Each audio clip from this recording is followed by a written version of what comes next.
मान लीजिए कि आपको युद्ध लड़ना है, तो युद्ध लड़ने के लिए आपको दुश्मन की ताकत को जानना बहुत जरूरी है। आपके सामने जो आपका प्रतिद्वंदी है उसको जानना जरूरी है कि क्या वो कैसे हमला करेगा, क्या करेगा, सारी चीजें उसकी टैक्टिक्स जानना जरूरी है। आपने टॉपिक को रिवाइज करना छोड़ दिया, दिक्कत क्या होगा पता है? आप धीरे धीरे चीजों को भूलना शुरू कर जाएंगे।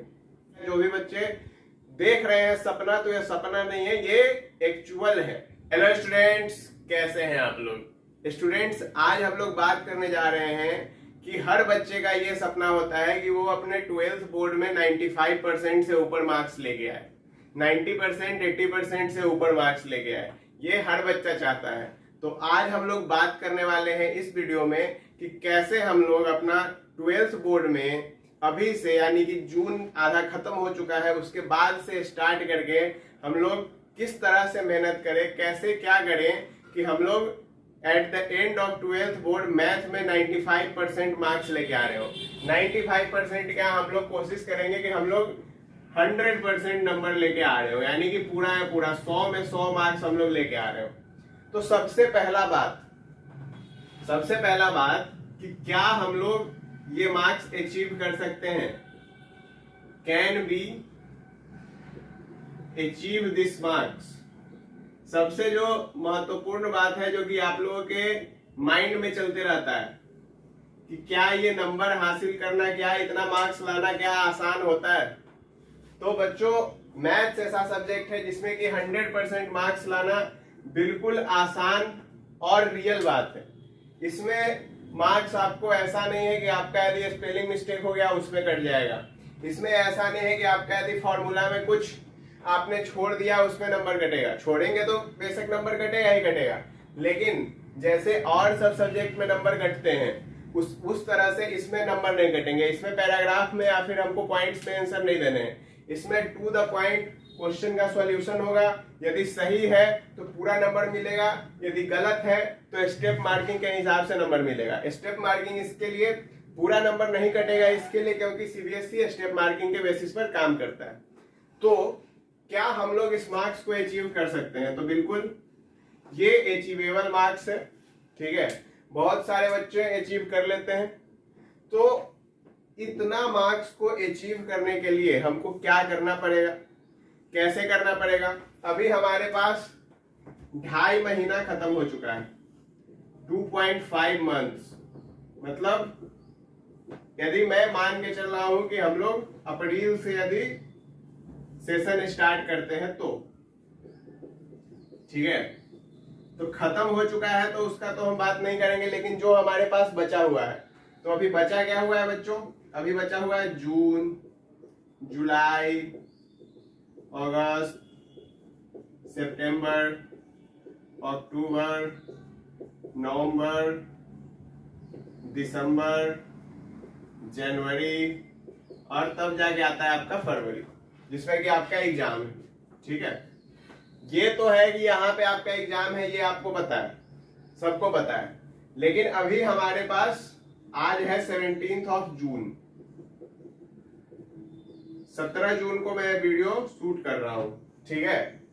तो ये जो 17 जून है, तो हमारे पास जून में भी यदि हम देखें तो हमारे पास अभी 13 दिन बचा हुआ है। फिर जुलाई, अगस्त, सितंबर, अक्टूबर पूरा है। यदि हम अपने मैथ्स का सिलेबस यहाँ पर खत्म कर लेते हैं, कहां पर? अक्टूबर तक, ठीक है। तो अभी हमारे पास नवंबर, दिसंबर और जनवरी 3 महीना बचता है, जहां पे कि हम लोग अपना पूरा जी जान लगा के रिवीजन कर सकते हैं और ये मार्क्स अचीव किया जा सकता है। देखो बच्चों, बोलने को कोई बोल देता है कि भाई हम अक्टूबर से शुरू करके और फेब में 100% ले आएंगे, लेकिन 100% इन द सेंस 95 प्लस से यदि ऊपर वो बंदा ला रहा है, कोई भी बच्चा यदि 95% से ऊपर ला रहा है तो वो पहले से ही प्रिपेयर कर रहा होगा, ठीक है। ऐसा नहीं है, हाँ कुछ होते हैं एक्स्ट्रा ऑर्डिनरी, लेकिन एज ए एवरेज स्टूडेंट जो नॉर्मल बच्चे होते हैं उनका यही है कि यदि तुम सही तरीके से, सही ढंग से एक लिमिटेड टाइम तक मेहनत करते हो तो तुमको अच्छा मार्क्स आ सकता है। जो बात है सीधा फैक्ट है। ऐसा नहीं है कि कोई एक दिन पढ़ के 100% ले आएगा। वो जो वीडियो का टाइटल होता है एक दिन में लाए 90 प्लस, पॉसिबल नहीं है। एक्चुअल में वो कभी पॉसिबल नहीं हो सकता है। तो हम लोग जो फैक्ट बात है उस पर बात करेंगे कि हमारे पास अभी इतना टाइम है, ठीक है। तो अब इतना टाइम है वो तो समझ आ गया, लेकिन अब हमको करना क्या है, कैसे करना है, हमारा सिलेबस क्या है। तो सबसे पहले हम लोग बात करने वाले हैं अपना सिलेबस का। तो बच्चों, सिलेबस में हमारे पास कुछ 80 मार्क्स के 6 पार्ट में बटे हुए दिखेंगे। जब आप सीबीएसई बोर्ड का ऑफिशियल सिलेबस खोलोगे तो कुछ इस प्रकार से बटा हुआ है, जिसमें कि उन्होंने बताया कि रिलेशन एंड फंक्शन 8 मार्क्स का है। उसके अलावा अलजेब्रा में डिटरमिनेंट्स और मैट्रिक्स मिला के 10 मार्क्स का है। कैलकुलस एक बहुत ही वास्ट पोर्शन है क्लास 12th में, और ये 35 मार्क्स का टोटल आता है। जैसे इसमें तुमको एओडी आ गया, डिफरेंशियल इक्वेशन आ गया, कंटिन्यूटी डिफरेंशिएबिलिटी आ गया, इंटीग्रल्स आ गया, एप्लीकेशन ऑफ इंटीग्रल्स आ गया। तो ये सब मिला के 35 मार्क्स का अकेले ये कैप्चर करता है। फिर वेक्टर और 3D 14 marks, linear programming 5 marks और प्रोबेबिलिटी 8 मार्क्स, टोटल मिला के 80 मार्क्स। चलो, तो ये तो हमने सिलेबस समझ लिया कि भाई अपना सिलेबस ऐसे है। लेकिन अब सिलेबस को किस मैनर में हम निपटाएं इन द सेंस कि किस मैनर में हम लोग अपने चैप्टर को खत्म करें ताकि हमको सही मार्क्स आसानी से अचीव हो पाए। तो देखो बच्चों, यदि हम ये देख के चले तो हमारा सबसे वास्ट पोर्शन यदि कोई है तो कैलकुलस है। और बहुत बच्चों को ये डर भी रहता है कि कैलकुलस जो है ये बहुत ही टफ टॉपिक है। तो सबसे पहले तो इस डर से बाहर निकलना होगा कि ऐसा कुछ डर मन में पाल के नहीं रखना है कि कैलकुलस एक बहुत ही बड़ा टॉपिक है, बहुत ही डरावना टॉपिक है, बहुत सारा फॉर्मूला एंड सो ऑन बहुत सारी चीजें। लेकिन यदि ये डर है तो इस डर से बाहर निकलो। सबसे पहला बात, क्योंकि कोई भी चैप्टर मैथ में इतना टफ नहीं है, सब कुछ आसान है। बस सही ढंग से, सही प्लानिंग से तुमको सारी चीजें को एग्जीक्यूट करना है। यदि तुम मान के चल लो कि तुम यदि हर टॉपिक का, ये जितना भी टॉपिक लिखा हुआ है, हर टॉपिक का तुम 200 क्वेश्चन भी बना लेते हो तो तुम्हारा इतना नंबर आराम से आ जाएगा। लेकिन 200 क्वेश्चन बनाना एक बड़ी बात है। 200 क्वेश्चन सॉल्व करना मतलब अपने आप में इस जितना भी टॉपिक है, हर टॉपिक का हर टाइप का क्वेश्चन तुमको पता होगा। ये होता है 200 क्वेश्चन बनाने का मतलब, ठीक है। तो अब करेंगे कैसे? देखो, यदि तुम कैलकुलस छोड़ के देखो तो बाकी तुम्हारे पास 45 मार्क्स बचता है। कितना? और कैलकुलस इसमें मिलता है तो 35 मार्क्स बचता है। सबसे पहले जो हमारा फोकस होगा वो इस 45 मार्क्स पे होगा। क्यों? आपने तो कहा कि सर कैलकुलस इजी है, दिस दैट, आप भी फेंक दिए, सब जैसे फेंक देते हैं। ऐसा नहीं है, फैक्ट की बात। कैलकुलस में मैं मानता हूं कि बहुत सारा फॉर्मूला है, और बहुत सारा फॉर्मूला याद रखना तुम्हारे लिए भी थोड़ा टफ होगा। तो इसको हम लोग लास्ट टाइम मतलब कब? जैसे अभी जून खत्म होगा, फिर जुलाई खत्म होगा, तो मिड अगस्त या फिर सितंबर से स्टार्ट करेंगे, और ये 2 महीना से 2.5 महीना हम सिर्फ कैलकुलस को देंगे। इससे क्या होगा कि लास्ट टाइम में जब तुम कैलकुलस करोगे तुमको चीजें दिमाग में याद रहेंगी कि भाई ऐसे ऐसे था, ऐसे ऐसे, चलो इजी स्टेप्स, ठीक है। और यदि तुम पहले करते हो कैलकुलस, तो तुमको ये होगा कि तुमको रिवीजन करते रहना पड़ेगा। तुमने यदि रिवीजन छोड़ा तो कैलकुलस तुम भूल जाओगे, क्योंकि इसमें फॉर्मूलाज है, फॉर्मूलाज को तुमको ध्यान में रखना ही पड़ेगा, और कोई ऑप्शन नहीं है तुम्हारे पास। तो हम लोग इसी चैनल पे अब शुरू करने जा रहे हैं उत्थान बैच।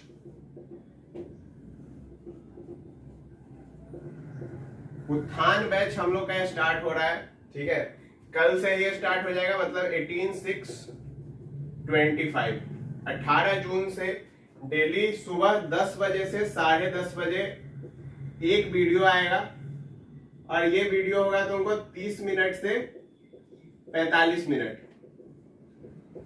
ये तो हम बता रहे हैं कि करना कहां से है, ठीक है। तो इस चैनल पे उत्थान बैच शुरू हो रहा है कल से 10 से 10:30 बजे पर दिन, हर दिन एक वीडियो आएगा तुमको 30 मिनट से 45 मिनट का, ठीक है। जिसमें कि हम लोग सबसे पहले स्टार्ट कर रहे हैं जो ये 45 मार्क्स का सेक्शन है उसको, यानी कि सबसे पहले हम लोग डिटरमिनेंट और मैट्रिसेस करेंगे, फिर उसके बाद रिलेशन फंक्शन करेंगे, फिर वेक्टर 3D, फिर लीनियर प्रोग्रामिंग, फिर प्रोबेबिलिटी, और एट लास्ट हम लोग कैलकुलस को ही सॉल्व कर रहे होंगे। या फिर नहीं, तो हम लोग एक हिसाब से चलेंगे कि यदि ये टॉपिक चूंकि डिटर्मिनेंट और मैट्रिसेस 10 मार्क्स का, लेकिन ये बहुत ही आसान टॉपिक है बच्चों। यदि सीबीएसई बोर्ड के हिसाब से देखा जाए तो आसान है, ठीक है। जेई में थोड़ा से इससे टफ सवाल आते हैं, लेकिन वो भी इजी है, कुछ ज्यादा टफ नहीं होते। मेंस में एडवांस लेवल के जब आप क्वेश्चन पे जाएंगे तब वो थोड़े से लेंदी होते हैं, ठीक है। तो ये हमारा कुछ सीक्वेंस रहेगा, तो यहां से हम लोग करेंगे, ठीक है। उसके अलावा आप बुक में जो है आरडी शर्मा फॉलो कर सकते हैं, उसके अलावा एनसीईआरटी फॉलो कर सकते हैं। आरडी शर्मा मैं ज्यादा रिकमेंड करूंगा इसके लिए क्योंकि सीबीएसई के पॉइंट ऑफ व्यू से बहुत ही अच्छा बुक है। दूसरा, बहुत सारा क्वेश्चन मिलेगा आपको इसमें प्रैक्टिस करने के लिए। एनसीईआरटी भाई सीबीएसई के लिए भगवान है, ठीक है। तो भगवान को भूला नहीं जा सकता है, तो इसके लिए एनसीईआरटी भी एकदम मस्ट डू बुक है। उसके अलावा जब आप रिवीजन टाइम में आएंगे तो एनसीईआरटी एग्जाम्पलर कर सकते हैं और पीवाईक्यू लगा सकते हैं। यानी कि हमारा जो मोटो है वो इन 4 चीजों को फोकस करते हुए, कंबाइन करते हुए, और तब जाके हम अपना पूरा सिलेबस खत्म कर रहे होंगे, ठीक है। मैं खुद आपको इस चैनल पे ये आश्वासन दे रहा हूं कि पूरा हर टॉपिक आपको एकदम सही ढंग से प्रॉपर एकदम डिटेलिंग में पढ़ाया जाएगा। उसके अलावा डेली जो वीडियो आएगा उसके साथ टेलीग्राम चैनल भी होगा। टेलीग्राम पे आपको डेली डीपी पे मिलेगा। जो टॉपिक जितना मैंने आज पढ़ाया उसके रिगार्डिंग आपको 10 से 15 क्वेश्चन होगा जो कि आपको डीपीपी के रूप में मिलेगा टेलीग्राम चैनल पे। टेलीग्राम का लिंक आपको कल वाला जो वीडियो होगा उससे आपको मिलना शुरू हो जाएगा। कल वाले वीडियो के डिस्क्रिप्शन में आपको टेलीग्राम का लिंक भी मिल जाएगा, कौन सा टेलीग्राम आपको ज्वाइन करना है, कहाँ पे ज्वाइन करना है। और जब चैप्टर एंड होगा उसके बाद हम लोग एनसीईआरटी एग्जाम्पलर के क्वेश्चन देखेंगे और पीवाईक्यू के क्वेश्चन यहीं पे इसी चैनल पे लेक्चर आएंगे और उसमें हम लोग सॉल्व कर रहे होंगे, ठीक है। तो ये तो हुआ कि हम लोग को पढ़ना कैसे, ये बात समझ में आ गया। अब हमारा अक्टूबर तक आके हमारा सिलेबस खत्म हो जाना चाहिए, अक्टूबर लास्ट तक, ये कोशिश हमको करना है। उसके बाद हम लोग नवंबर से करेंगे रिवीजन स्टार्ट, और नवंबर से जब रिवीजन स्टार्ट होगा तो फिर उसमें फास्ट मोड में यही सारी चीजें हम लोगों को करते रहना है। अच्छा, रिवीजन कैसे करना है आपको, तो एक स्पेसिफिक वीडियो आएगा आपका रिवीजन पे भी, लेकिन अभी मैं आपको थोड़ा थोड़ा बता देता हूं कि रिवीजन करना कैसे, क्योंकि जो सबसे इंपॉर्टेंट चीज है वो है रिवीजन। आपने पढ़ लिया, बहुत बढ़िया बात है, आपने सब कुछ समझ लिया, उससे भी अच्छा बात है। लेकिन जब आपका रिवीजन यदि छूटा, आपने टॉपिक को रिवाइज करना छोड़ दिया, दिक्कत क्या होगा पता है, आप धीरे धीरे चीजों को भूलना शुरू कर जाएंगे, और जब आप भूलना शुरू करेंगे तो वहां पे फिर आपको दिक्कत आना शुरू हो जाएगा। तो इसके लिए आपको टॉपिक को रिवाइज करते रहना है। तो जैसे जिस टेलीग्राम ग्रुप पे आप ज्वाइन करेंगे उसी पे मैं बीच बीच में रिवीजन के लिए भी क्वेश्चंस आपको देते रहूंगा। क्लियर बात है? तो ये तो हो गया रिवीजन का भी बात। तो ये सारा चीज मिला के, मतलब पहले हम लोग को तो ये दिमाग में नहीं लाना है कि हम ये नहीं कर सकते, हम बिल्कुल कर सकते हैं, ठीक है। क्योंकि करने वाले हमारे ही बीच के बच्चे हैं, कोई ऐसा नहीं है कि वो कुछ स्पेशल है उनके पास वही ला रहे हैं, तो इसलिए आप भी कर सकते हैं, ठीक है। दूसरा बात कि अब हम लोगों को करना है, तो करने के लिए अब मान लीजिए कि आपको युद्ध लड़ना है, तो युद्ध लड़ने के लिए आपको दुश्मन की ताकत को जानना बहुत जरूरी है। आपके सामने जो आपका प्रतिद्वंदी है उसको जानना जरूरी है कि क्या वो कैसे हमला करेगा, क्या करेगा, सारी चीजें उसकी टैक्टिक्स जानना जरूरी है। तो वही है ये सारा चीज, ये चैप्टर्स कैसे करना है, तो उसको ऐसे करना है, उसको निपटना कैसे है। तो होता है ना, जैसे पहले के समय में युद्ध लड़ते थे तो अलग अलग प्रकार से युद्ध लड़ा जाता था। जैसे गोरिल्ला युद्ध हो गया, एक प्रकार का युद्ध है कि उसमें छिप के वार करते, मतलब जितने भी तरीके हैं, मैं अभी वो नहीं बता रहा हूँ कैसे युद्ध करते। तो मतलब सबका अपना अपना एक एक तरीका है कि भाई इस तरीके से हम लोग करेंगे। तो हम लोग भी इस युद्ध को, युद्ध क्या है, युद्ध ये है कि हमको 95% मार्क्स लाना है, ठीक है। और ये मैथ्स के लिए मैं बता रहा हूं, लेकिन ये मैथ्स के लिए सिर्फ नहीं है, ये है हर सब्जेक्ट के लिए। चाहे आप फिजिक्स ले लीजिए, केमिस्ट्री ले लीजिए, मैथ ले लीजिए, इंग्लिश ले लीजिए, आपका जो भी 5th सब्जेक्ट होगा वो भी, आप हर सब्जेक्ट में इस चीज को इस फॉलो कर सकते हैं। और जब आप इसको फॉलो करेंगे आपको पता चलेगा कि ये बहुत ही आसानी से आप कर रहे हैं। अच्छा, ये तो बात हो गया। अब बात है कि हमको पढ़ना कितना देर पड़ेगा, टाइमिंग क्या है, रूटीन क्या है। तो देखो बच्चों, रूटीन जो है वो अपना होता है। मेरा रूटीन कुछ और हो सकता है, आपका रूटीन कुछ और हो सकता है, रूटीन डिपेंड करता है। अब हो सकता है कुछ बच्चे जो रात में जगते हो, कुछ बच्चे हो सकते हैं जो सुबह में उठते हो, रूटीन वेरी करता है। कुछ बच्चे ऐसे होंगे जो कि कोचिंग जाते हैं, कुछ बच्चे ऑनलाइन पढ़ते हैं, कुछ बच्चे ऐसे होंगे जो कि स्कूल भी अटेंड करते हैं, कुछ नहीं करते हैं। तो सबका अपना अपना है, उसके हिसाब से जैसा यदि आपको रूटीन का स्पेसिफिक वीडियो चाहिए होगा तो इस वीडियो पे आप कमेंट करिएगा रूटीन, आपको उसके लिए भी वीडियो मिल जाएगा। तो हम लोगों को कैसे करना है, सारा सीक्वेंस समझ में आ गया। थॉट क्लियर होना चाहिए, अटैक कैसे करना है, अटैक के बाद फिर हमको रिवीजन कैसे करना है। क्योंकि अब अटैक करके जीत लिए, हमने दूसरे राजा के साथ युद्ध किया, दूसरे के राज्य को अपने राज्य में मिला लिया, लेकिन मिलाने के बाद फिर वो हमारा ही रहे, तो इसके लिए हमको क्या करना पड़ेगा, वहां पे सुरक्षा बना के रखनी पड़ेगी। तो वही चीज है रिवीजन, कि यदि हम रिवीजन नहीं करते हैं तो वो सुरक्षा धीरे धीरे हमारा जो पकड़ है उससे छूटता जाएगा, और यदि ये पकड़ छूटा तो फिर हम लोग यही फिर से शुरू करेंगे, तो ये तो गलत चीज हो जाएगी। क्योंकि हमारे पास तो ऐसा है नहीं कि बहुत टाइम है, यही करते रहना है। बात समझ आया कि नहीं आया? तो ऐसे हम लोगों को पूरा 95% या फिर उससे ऊपर का जो भी बच्चे देख रहे हैं सपना, तो ये सपना नहीं है, ये एक्चुअल है, फैक्ट है जो कि आप कर सकते हैं और करेंगे आप ही। तो इसी के साथ आज के लेक्चर को करते हैं खत्म, और मिलते हैं फिर हम लोग कल से अपने नए उत्थान बैच के साथ, जिसमें कि हम लोग शुरू कर रहे हैं मैट्रिक्स चैप्टर।